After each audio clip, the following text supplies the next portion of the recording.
On travaille sur une nouvelle murale. En début d'été, on a promis qu'on allait faire 3 œuvres d'art public si on atteignait un objectif sur Internet là, de crowdfunding, là, d'argent. Puis on a surpassé notre objectif en 32 heures, voulant dire qu'on a promis qu'on allait faire plus de murales. Fait qu'on a déjà fait 3 cet été un peu partout en ville. Puis ça, c'est la 4e qu'on fait en ce moment. On est en train de refaire, dans le fond, la murale au coin Sainte-Anne et Mackenzie, devant l'ancien carrefour francophone qui était avant ça l'ancien hôpital Saint-Joseph. On a été rencontrer des gens qui ont travaillé dans l'ancien hôpital Saint-Joseph dans les années 40, dans les années 50, jusqu'à la fermeture de l'hôpital en 75. Fait qu'on a été rencontrer du monde. On voulait vraiment aller chercher leur histoire. Puis après ça, on a pris une photo de leurs yeux.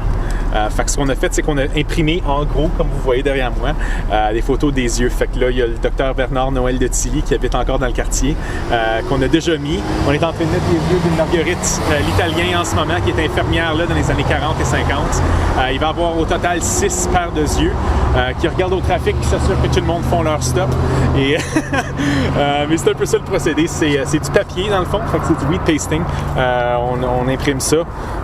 J'ai Duplicators ici au centre-ville, puis après ça on colle ça avec la colle, on laisse ça sécher, puis après ça on met un gloss par-dessus par la suite. Donc c'est plus durable qu'utiliser la peintre, tout ça? Ah oui et non, en fait c'est une technique temporaire. La murale, le Carrefour a déjà prévu de vouloir refaire toute cette murale ici, puis d'en faire une vraie œuvre d'art public, voulant dire une sculpture là, qui incorpore un peu le railing qui est en haut, puis tout refaire le coin, mais c'est pas pour un autre 3 à 5 ans.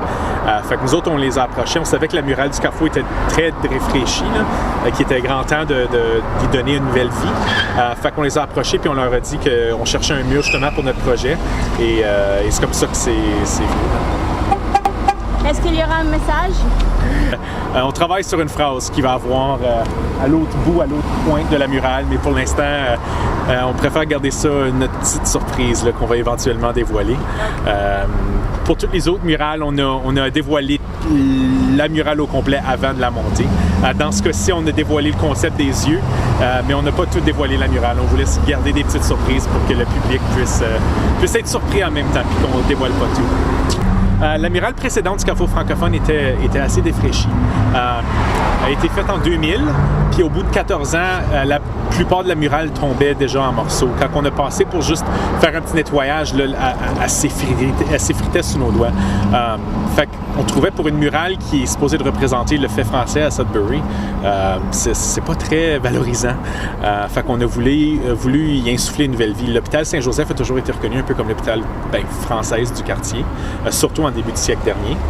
Fait qu'on a voulu raconter l'histoire du site grâce aux gens qui ont travaillé là. Fait qu'on a rencontré Dr Ricardo de la Riva, Dr Bernard Noël de Tilly, Marguerite l'Italien, Janine Kennel, des anciennes infirmières, des gens qui ont travaillé dans la cuisine à l'ancien hôpital, et une Judith Pryor Kelly qui s'occupe maintenant qui est graduée de l'école Élisabeth, Sainte-Élisabeth, qui était une école d'infirmières sur le site derrière nous en ce moment aussi.